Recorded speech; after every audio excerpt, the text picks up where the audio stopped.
Hi everybody, my name is Jane Hiddleston. I'm a tutor in French, and I'm here with my colleague Joanna Neilly, who is a tutor in German. And then we've got Sonia here, who is an undergraduate student in her second year studying beginner's German and Spanish.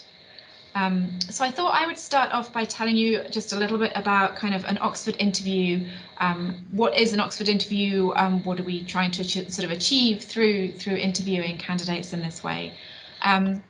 And I guess the first thing I would say is that this is, in a way, quite a kind of informal process, and it's a way for us to get to know you, to get to meet the candidate, to find out a little bit about what your interests are and what you're capable of. But above all, it's really not a test of knowledge.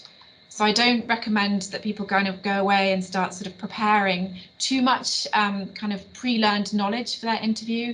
It's much more about having a dialogue and a conversation where we get to kind of see the ways you think and to kind of work together with you, perhaps to develop your ideas.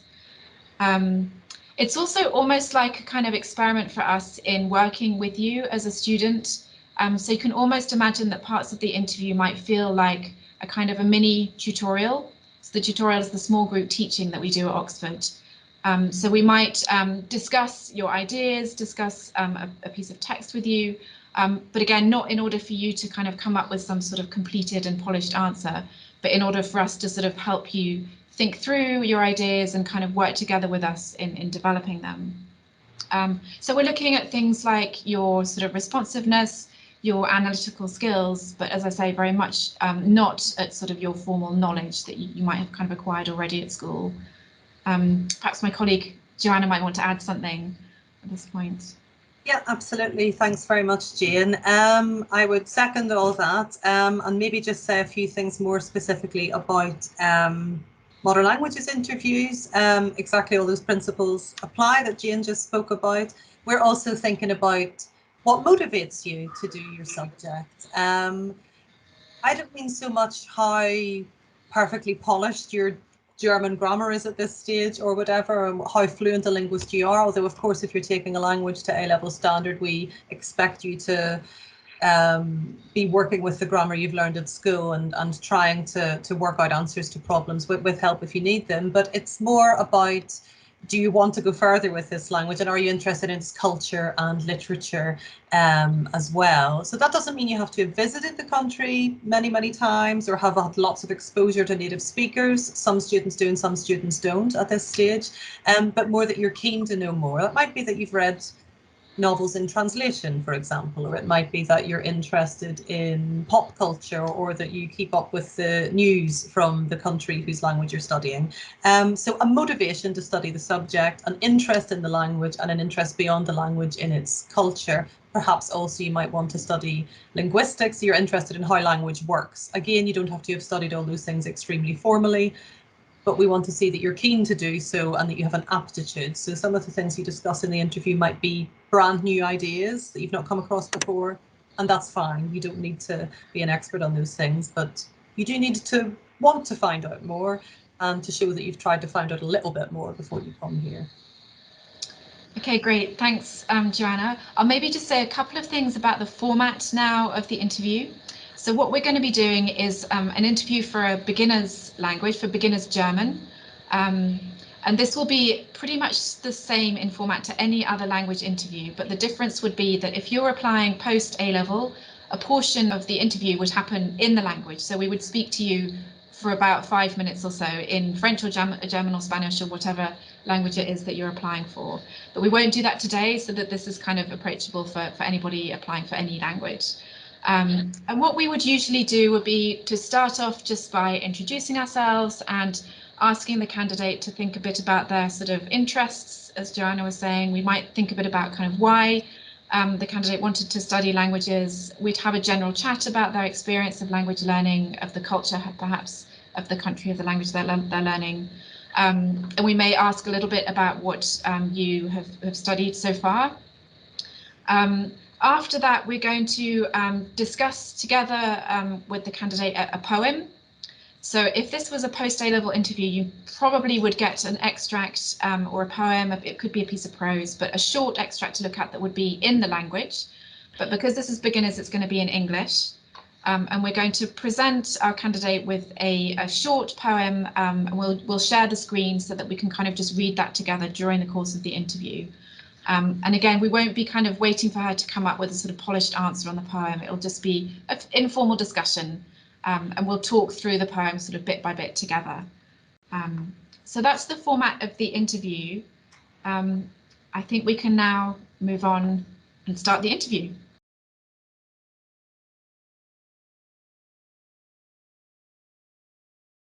My name is Jane Hiddleston and I'm a tutor in French. My colleague is here as well, Joanna Neilly. Perhaps you'd like to introduce yourself. Hello, I'm Joanna and I'm a tutor in German. Sorry.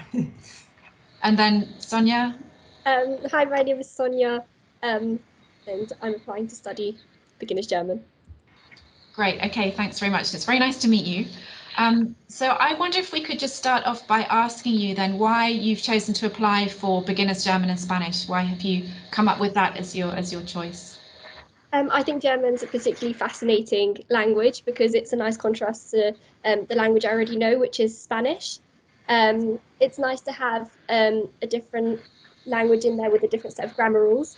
I know that in German, for instance, verbs usually come to the end of sentences, and there are some kind of quirks within the German language which are quite different from Spanish.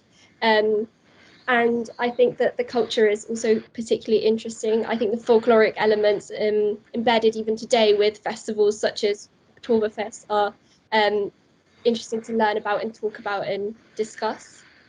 Okay, fantastic. So I'm quite interested that you mentioned the sort of differences between German and Spanish, and you noticed there are kind of quirks in sort of German grammar. Do you have any examples that you're thinking of there? One thing that's interesting with nouns in Spanish, for instance, there's a masculine and feminine noun, which you kind of learn by remembering una and una being the feminine and un being the masculine. And I know that in German, I think there are 3 genders, feminine, masculine, and then neuter. And although they're accompanied by a different set of pronouns beforehand, so die, der, das, I've heard that, and I've read about it, that there aren't particular structures where the nouns end on certain endings. So in the German language, I assume you would have to just memorize the words along with the gender of the noun. Mm-hmm. Okay, great. So you sound like you're the kind of person who's quite interested in grammar, which is fantastic. Not everybody finds grammar easy. It's one of these things that can be quite difficult to kind of get your head around. I wonder why you think it's important for a language learner to understand grammar and to almost to speak in a grammatically correct way. Isn't just making yourself understood more important? I mean, why do we have to aim for grammatical accuracy, do you think? I think grammatical accuracy is important because sometimes things can be lost in translation. So learning the things in that particular language, learning about a culture in that particular language, actually carries some kind of sentiments and meaning with it. And I believe that the grammar kind of almost reveals something about the culture, perhaps. So, for instance, in Spanish, unlike in German and unlike in English or other European languages, the question usually, when you're stating a question, it usually starts at the beginning. That's why we have the upside down question mark. And it's the same with exclamations, something which isn't really known or isn't used in German. And yeah, as I said, I think that adds a bit of value to the culture. And changes the tones almost in the way you speak. Yeah. Okay, great, thanks. Maybe should I ask one last question about language, and then perhaps I'll hand over to Joanna to speak a bit more about sort of German specifically. Mm-hmm.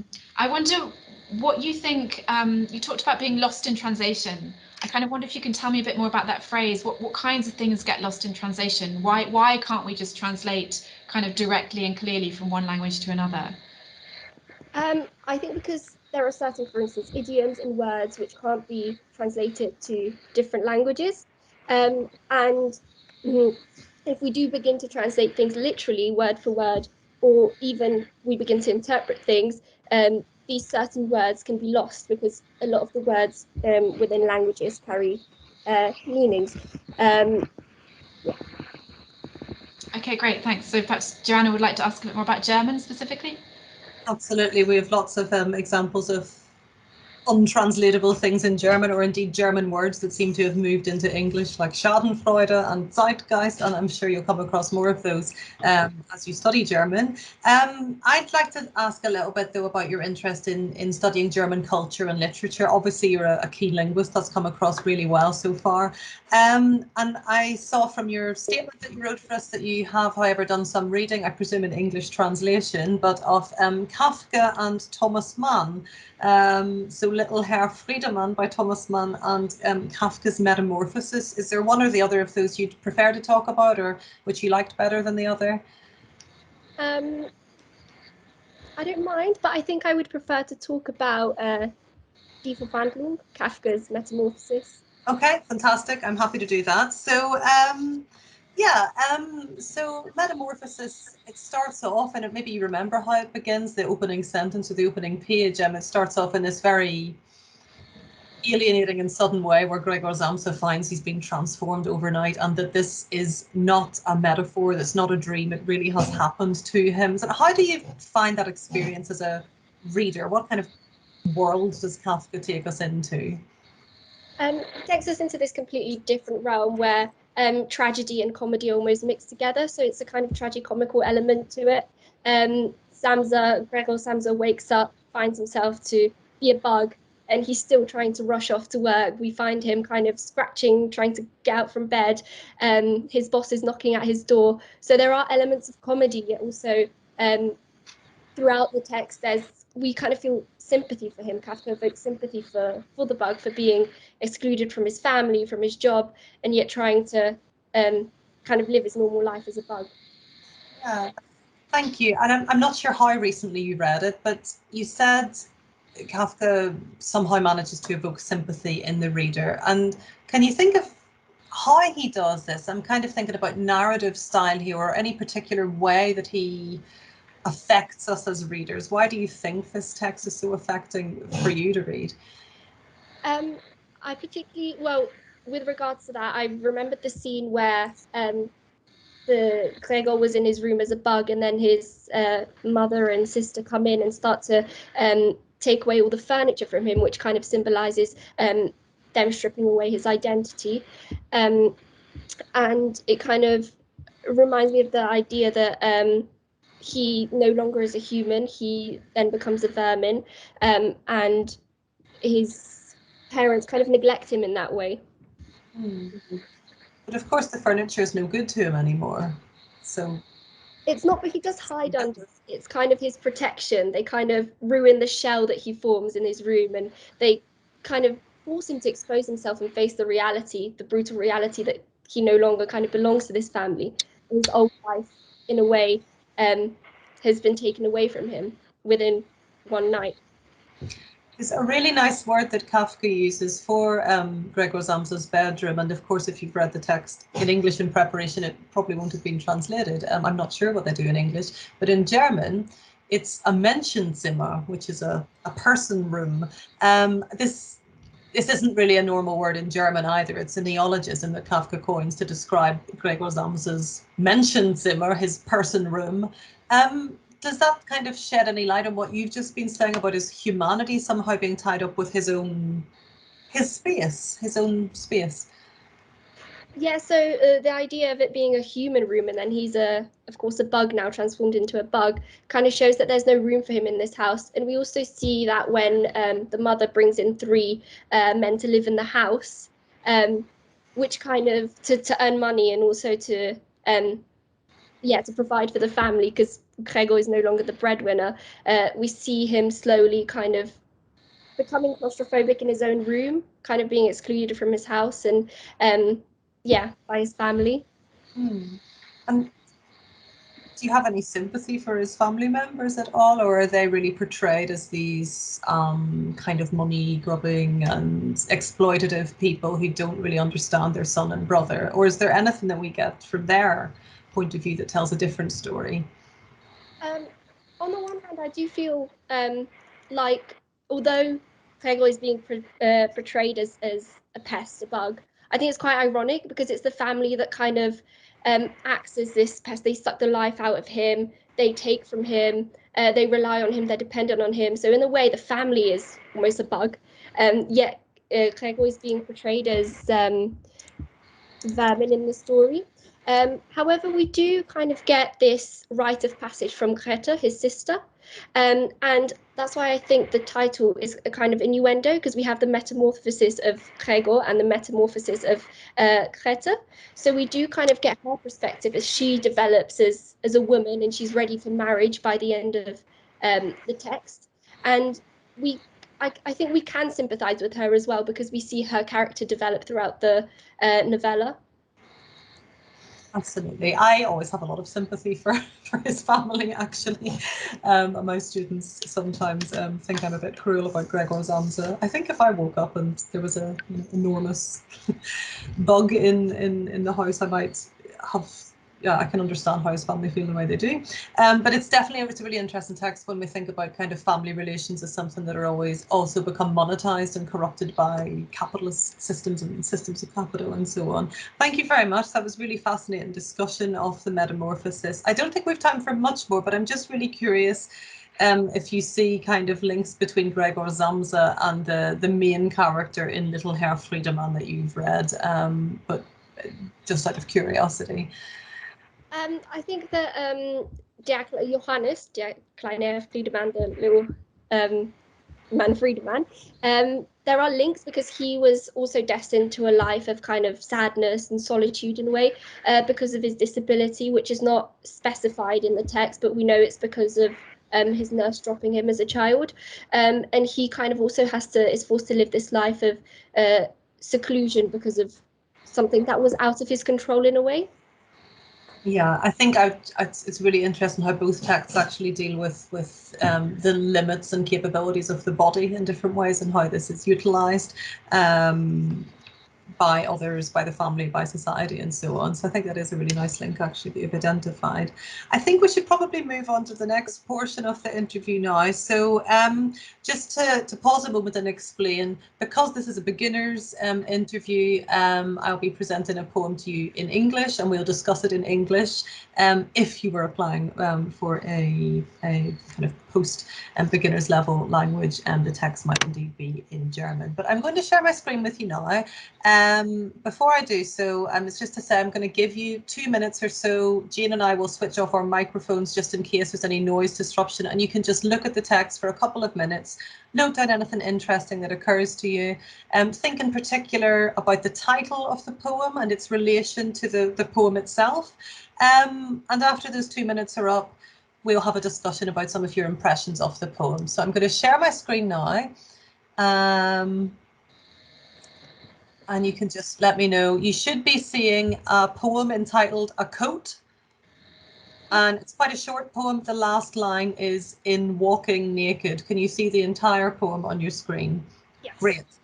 Okay, so I'll switch myself off on mute for a couple of minutes now. If you want to take some notes, that's absolutely fine. And then I'll jump back in to have a discussion of the poem.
Okay, I'm jumping back in now, but don't worry if you haven't got a full interpretation ready of this poem. I don't expect that at all. And certainly if you want to take time to read it over again as we're discussing it, that's absolutely fine.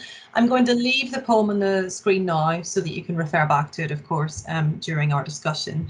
But the main thing I asked you to think about while you were looking through the poem is the title of the poem and what you think that means and how it relates to the poem as a whole. So could you say a little bit about your first impressions there, please? Yeah, I thought that the titular quote kind of sets the tone for the rest of the poem. In a way, it could be interpreted as an extended metaphor for the way the author of the poem explains the creation of his song, which he metaphorically refers to as a coat. And I interpreted it as the author almost talking about how he patches together the pieces to his song, to his poem. Yeah. Good. So definitely a metaphorical relation between the coat and the song. That's absolutely right. I made my song a coat could, of course, grammatically be understood two ways, making the song into a coat or making a coat for the song. Did you have a kind of particular, did you come down one way or the other on that? I'm leaning towards the idea that these that the coat, the song was made as a coat almost. Yeah. Okay, so the coat is covered with embroideries out of old mythologies. What could that mean, given that we're talking about this metaphorical relation between song and this coat? It's got embroideries, and the embroideries are from old mythology. So the way that perhaps a coat is embroidered, this song has been kind of embellished with old mythologies. So the old mythologies kind of patched together to form this song. Mm-hmm.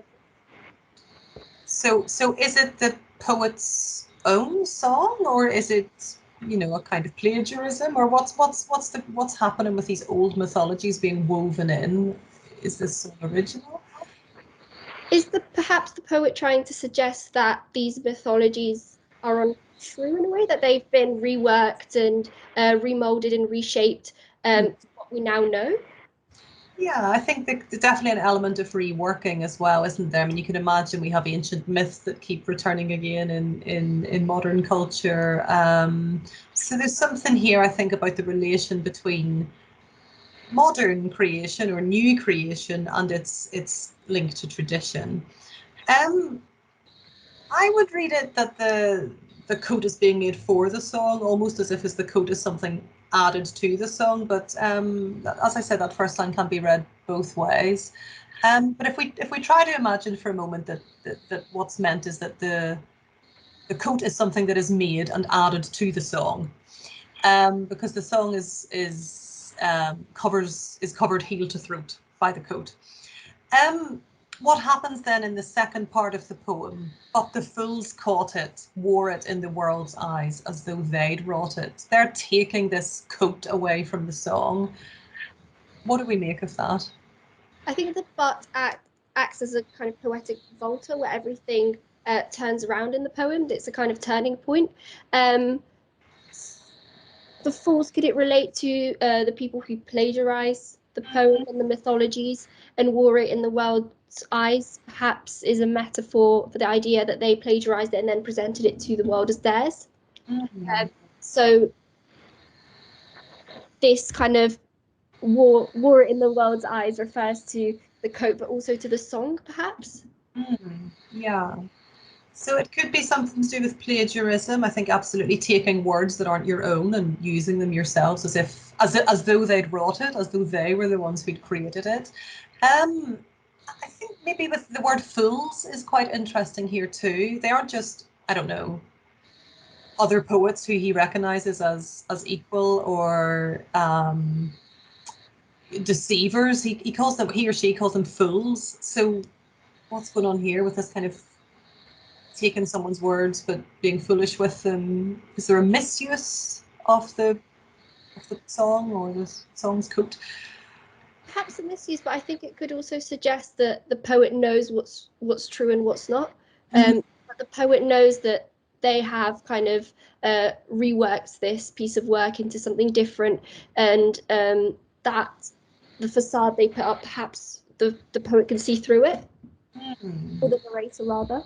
Yeah, and can you think of ways in which it's not specific to this poem, but in which I think we're talking here about the words of a poem or the words of a song, something potentially very moving, very affecting, being misused for a different purpose or being brought out into the public and meaning something else. Is that something that can be done with culture or with poems or songs? Can they be kind of misused for ends that weren't their original ends?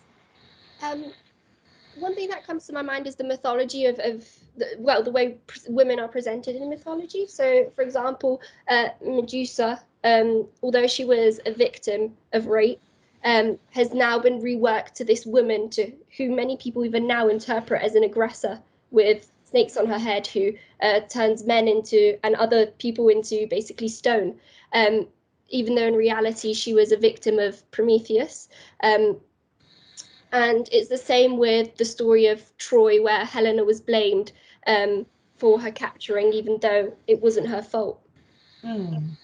Yeah, so there's a kind of, it might be gendered as it is in your case, it might be political, it might be racialized, but things can be misused in order to mean something that takes them away from their original sense of their original message. Okay, so let's on that note look at the final few lines.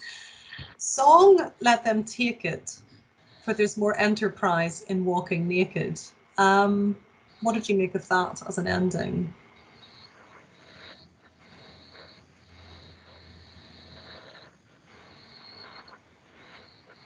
Can I prompt you a bit here? And I just wonder that the walking naked seems to me kind of quite an important point to emerge at the end. And I wondered what you thought about how that's presented as kind of perhaps a sort of opposition with the whole idea of covering. There's this kind of excessive covering in the first part of the poem, and then suddenly this image of sort of nudity. What might the poet be trying to say with that opposition, do you think?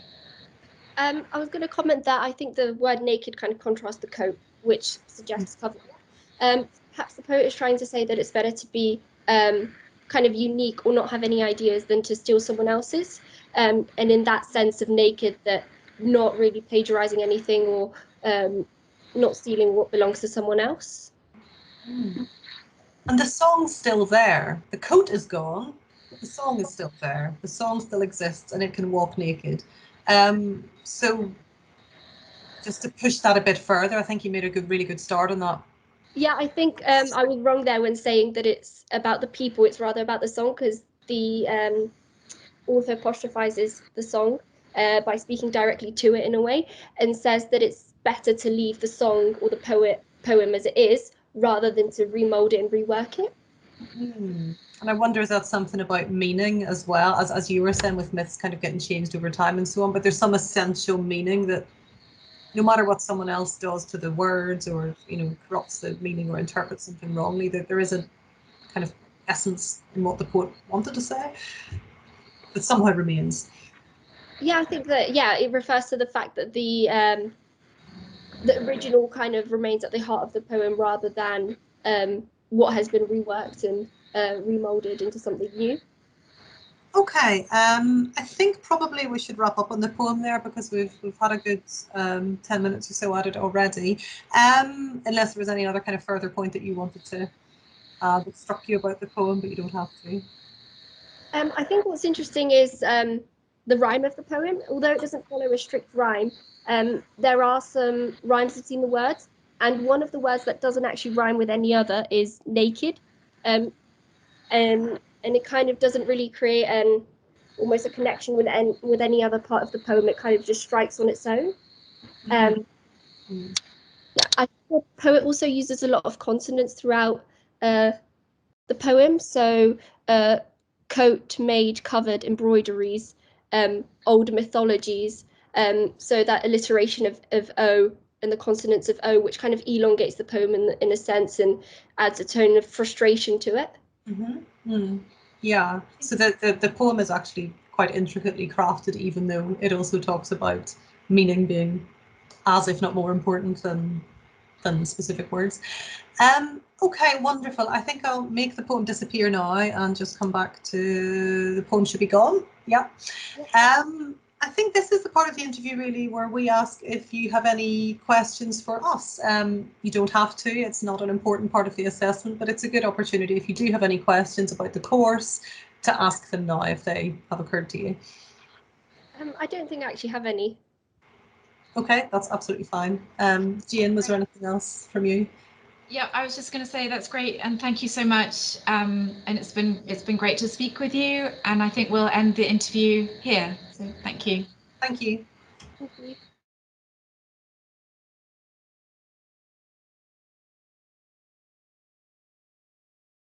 Okay, so we're just going to spend a couple of minutes now kind of reflecting on the interview. From my perspective, I would say that was a pretty stunning interview. Obviously, Sonia is going to be a couple of years ahead of anybody who's applying this year. So just to bear in mind, we wouldn't expect necessarily that amount of knowledge and polish, but that was a very successful interview, I think, showing lots of knowledge and fantastic analytical skills. Just a quick note of something that I didn't refer to earlier was obviously this whole experience is taking place online, which is something that's sort of relatively new to us as a result of the pandemic. I think I would stress that interviews kind of face-to-face would be very much, would take very much the same form, that we haven't actually changed the nature of the interview in doing it online, but hopefully it will feel sort of still a kind of relaxed thing to do because you'll be in your own environment. And I would just add, everything went smoothly technologically. If ever there are any technological problems during your interview, of course, that would in no way affect the selection process. We would just stop and we would reschedule and start again. So don't worry too much about technological problems, but obviously that went nice and smoothly on that occasion. So yeah, my feeling was that was a very successful interview. The questions I asked at the beginning about language, about grammar and translation, I thought you dealt with very well. I thought it was very nice that you said that you'd noticed kind of differences in the ways in which Spanish and German work. It shows you sort of thought about your languages. And you had a nice example there with talking about gender. You also spoke nicely about the process of translation. I wondered there if anybody was kind of thinking about preparing for an interview, if just any more kind of specific examples might have also been helpful to add there. But I thought otherwise that went very well. And then, yeah, Joanna might have some more comments on the German. Yeah, absolutely. I agree. This was a very strong interview. Just again, to reiterate what Jane said, we're delighted to have Sonia here with us in Oxford. She is a good year and a half ahead of anyone who would be applying in this round and has had a year at the Oxford course. So just as Jane said, this isn't the standard we're expecting. It was a very high standard. But in terms of what was good about Sonia's interview that could apply to interviews from candidates in sixth form. So for example, we talked a little bit about her reading of Kafka's Metamorphosis, and Sonia was able to answer quite general questions, but also refer to specific bits of the story that she remembered that had struck her particularly as a reader. And that's something that any of you can do. If there's something you've read, something you've enjoyed, sometimes even if it's in English literature, I'm always very happy to talk about those interests, because this course is about literary aptitude and kind of reading poetry and literature and getting interested in film and all aspects of culture. If you haven't had a chance to read many texts, even if they're in translation, that's not a problem. But it is nice if you're studying a beginner's language that maybe you thought about reading one or two of the major texts in English translation. And Sonia had done that.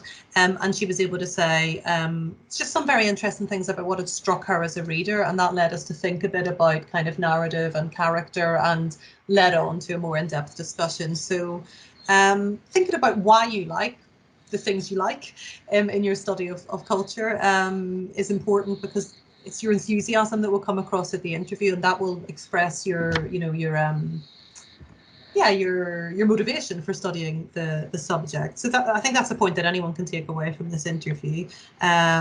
Likewise, when we read the poem, Sonia was keen to refer back to the text. There were points, as you will have seen, where Sonia and I slightly disagreed in interpretation of the poem, but that's not a problem. If you've got an interpretation that you want to talk about, you can say interesting things about that. It doesn't have to be the same as mine. But she was also willing to go with me when I presented some ideas. There was a disagreement over how we both interpreted the first line, which could be interpreted one of two ways. And Sonia was willing to be a bit flexible and think about the way I saw the poem, as well as the way she initially saw it. So I think it's good if you're presented with new ideas.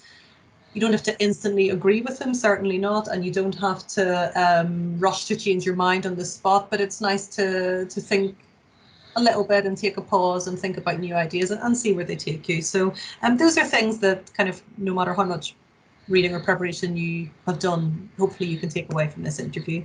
But yeah, absolutely, very good interview. And yeah, Sonia, do you want to just give us your thoughts about how that went from your perspective, how it felt?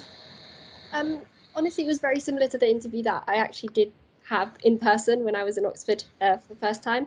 And I think the interview was pretty nerve-wracking, even though I already study here. But I think the interview went well. There was no kind of problems with any of the technological stuff. So yeah. Okay, fantastic. The other things we're supposed to do is a few tips on what you might want to do now if you're going through our applications process and thinking about preparing for the interview. I think we've covered quite a lot of that. I think the main thing is, if you are already studying the language that you wish to study, do revise your grammar for the aptitude test. Think about reading a few poems, or watching a few films, or reading novels in translation, or following the kind of news of that country. It doesn't have to be all of those things, but some of those things would show an interest and motivation, I think. It doesn't have to necessarily be classical literature. It could be spoken word poetry, pop music, but any aspect of the culture that you're interested in. Think about why. If there's something you're not so keen to talk about at the interview, do not put it in your UCAS form, because if you mention something that you're interested in, we'll assume that you want to talk about it. So it should be something you like, not something that you think we're looking for, because we're not looking for any one particular type of student. Yeah, and just to add to that, you can kind of imagine that on some level you have a bit of control over the kinds of things you might speak about, at least in the first part of the interview before we get to the poem. So that you should see that perhaps as a kind of positive thing, that you can go away and perhaps think a little bit about what books or films or topics you've enjoyed at school, or what it is that personally for you kind of motivated you. That we're not going to ask you something that's kind of got a set answer already, that we're not expecting particular forms of knowledge. So I say just go out, immerse yourself in the culture in any way you possibly can. And certainly, as Joanna said, if you're post A-level, then you could just revise your grammar for the grammar test as well. And I think probably we can stop there. So thanks everybody. Thanks for participating, Sonia, and thanks to everybody for listening.